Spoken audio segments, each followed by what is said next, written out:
সংসারী মেয়েদেরকে না একটু চালাক না হলে চলেই না। যত একটু বুদ্ধি খাটিয়ে এবং একটু চালাকি করে কাজ করবেন, ততই দেখবেন যে একটু হলেও আপনি বিপদ থেকে রক্ষা পাচ্ছেন আর কি।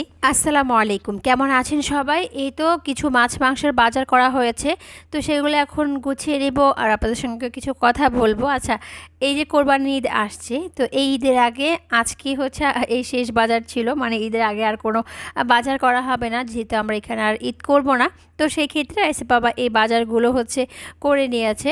তো যে বাজারগুলো আর কি লাগবেই লাগবে, মানে মাছ মাংসের বাজার যেগুলো লাগবেই সেগুলোই করা হয়েছে। যেমন এই যে গুঁড়া চিংড়ি মাছটা দেখছেন, এই গুঁড়া চিংড়ি মাছটা দেখা যায় সব তরকারিতে খাওয়া যায়। আমার তো দেখে মনে হচ্ছে এখনই একটু ভর্তা করি, তবে আজকে আর কিছু করব না। আর যে বড় চিংড়ি মাছ নিয়ে আসছে এগুলো খুব তাজা ছিল। তো এই তো ইলিশ মাছ, তারপর হচ্ছে গরুর মাংস এবং একটা আইড় মাছ নিয়ে আসছে। রাইস বাবার একটা জিনিস খুব ভালো লাগে, এটা আপনারা অনেকে কমেন্ট করেন, সেটা যে সব বাজারে একটু একটু করে নিয়ে আসে, মানে কোনো জিনিস একবারেই নিয়ে আসে না, যায় মাছ মাংসের বাজার নিয়ে আসে আর কি। বিশেষ করে মাছের বাজারগুলো একটু একটু করে সবটাই নিয়ে আসার চেষ্টা করে। তো যাই হোক, এদিকে আমি 2টা বেগুন পুড়ে নিচ্ছিলাম, আর গতকালকে তো গরু মাংস রান্না করাই ছিল, মানে কালাভুনা যে রান্না করেছিলাম সেটাও ছিল, সাথে 2টা বেগুন পুড়িয়ে নিয়েছি, সেটা ভর্তা করবো। আর কিচ্ছু রানবো না আজকে।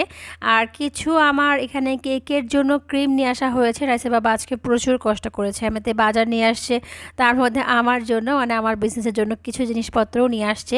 তো তার মধ্যে মেন জিনিস হচ্ছে এই ট্রপিক্যাল ক্রিমটা, মানে এইটা অনেকদিন হলো পাচ্ছিলামই না। অনেকে আমাকে কমেন্ট করে মানে জানতে চাচ্ছেন যে আপু আপনি কই থেকে কিনেন।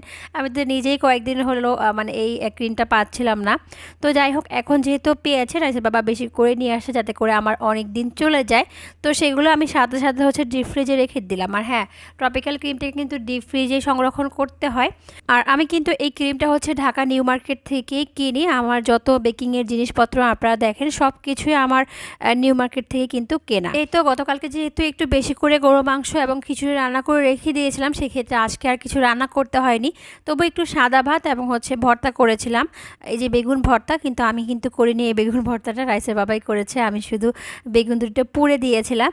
তো সংসারী মেয়েদেরকে একটু চালাক হতে হয়, যেহেতু আমি জানতাম আজকে বাজার করা হবে, তো সেই ক্ষেত্রে আমি আগের দিনে একটু চালাকি করে বা ভেবে চিনতে হচ্ছে একটু বেশি করে রান্না করে রেখে দিয়েছিলাম। দেখেন আমি আজকে ফলি মাছ নিয়েছি এখানে 3টা, আর ফলি মাছগুলো খুব ভালো করে আঁশ উঠিয়ে পরিষ্কার করে আমি মাথাটা ফেলে দিয়েছি, আর সাইডে যে কাঁটা থাকে সেটাও ফেলে দিয়েছি। ফেলে দেওয়ার পরে এরকম করে আমি থেতলে নিয়েছি পাটার মধ্যে। এখন আমি শুধু কি করব, এর থেকে মাছটা আলাদা করব কাঁটাগুলো থেকে আর কি। তবে এই কাজটা খুব সাবধানে করতে হবে, আমি যেভাবে করছি আপনারা কিন্তু দেখেই বুঝতে পারছেন। তো আমি এই তো মাছটা খুব ভালো করে থেতলে নেওয়ার পরে কিন্তু 2 ভাগ করে তার মাঝখান থেকে একটা চামচ দিয়ে, এরকম চা চামচ দিয়ে আমি কিন্তু মাছগুলো আলাদা করছি। এই পাটার মধ্যে কিন্তু মাছগুলো থেতলে নিতে হবে, একটা একটা করে মাছ থেতলে নেওয়ার পরে এইভাবে হচ্ছে করতে হবে, যে যে পিছনিটা আছে আর কি সেটা দিয়ে থেতলে নিলেই কিন্তু হবে। আমি কিন্তু প্রথমেই দেখিয়ে দিয়েছি। তো এখন সেমভাবে আমি আরও একটা মাছ এরকম করে থেতলে নিয়েছি, থেতলে নেওয়ার পরে আবারও 2 ভাগ করেছি মাঝখান দিয়ে। থেতলে নেওয়ার পর দেখবেন মাছটা নরম হয়ে গেছে, এবং মাঝখান দিয়ে আপনি যখন 2 ভাগ করবেন সহজে কিন্তু হয়ে যাবে। তো এই যে দেখেন আমি সেমভাবে এই মাছটাও কিন্তু করে নিয়েছি, কাঁটাটাও আলাদা হয়ে গেছে। আর এখন আমি কাঁটাটাও খুব ভালো করে বেছে নিয়েছি, যখন মাছটা আলাদা করছিলাম চামড়া থেকে, মানে মাছের মধ্যে যে কাঁটাটা রয়েছে সেটাও কিন্তু খুব ভালো করে বেছে নিচ্ছি।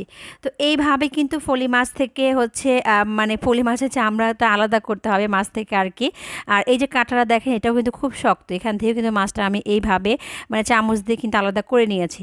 এখন আমি এর মধ্যে কি কি মশলা দেবো সেটা একটু শেয়ার করি। প্রথমে ধনিয়া পাতা দিলাম, পেঁয়াজ কুচি দিলাম, আর মাছের পরিমাণ মতো কিন্তু পেঁয়াজ কুচি এবং হচ্ছে ধনিয়া পাতা দেওয়া হয়েছে। এরপর হচ্ছে কাঁচামরিচ কুচিও কিন্তু দিয়েছি। এখন আমি খুব ভালো করে 1-2 বার হচ্ছে বেটে নিব, এতে করে এর মধ্যে যা কাটা থাকবে সেটা আর কিচ্ছু থাকবে না, যেহেতু আমার মেয়ে খাবে। তো দেখা যায় বাছার পরেও কিন্তু 1-2টা কাটা থেকে যায়। তো এই জন্য আমি আরেকটু হচ্ছে ভালো করে বেটে নিচ্ছি, যাতে করে হচ্ছে কাটার পরিমাণ একেবারে না থাকে। এই রেসিপিটা আমি শিখেছি আমার শাশুড়ি মায়ের থেকে। বিয়ের পর যদি কোনো রেসিপি আমি শিখে থাকি সেটা হচ্ছে এই রেসিপিটা, যেটা আমার শাশুড়ি মায়ের থেকে শেখা আর কি। প্রথমে আমার কাছে একেবারে আনকমন লেগেছে, যেহেতু আমাদের এলাকায় এরকম রেসিপি কখনোই আমি দেখিনি। তো শাশুড়ি মায়ের থেকে দেখেছি, আর খুব মনোযোগ সহকারে আর কি শেখা হয়েছে, যেহেতু আমার শ্বশুরবাড়ির প্রত্যেকে এটা খুব পছন্দ করে, তো না শিখেও তো উপায় নেই।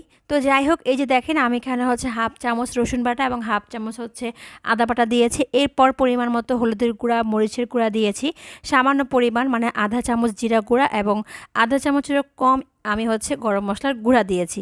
এরপর স্বাদ মতো লবণ দিয়ে দিলাম।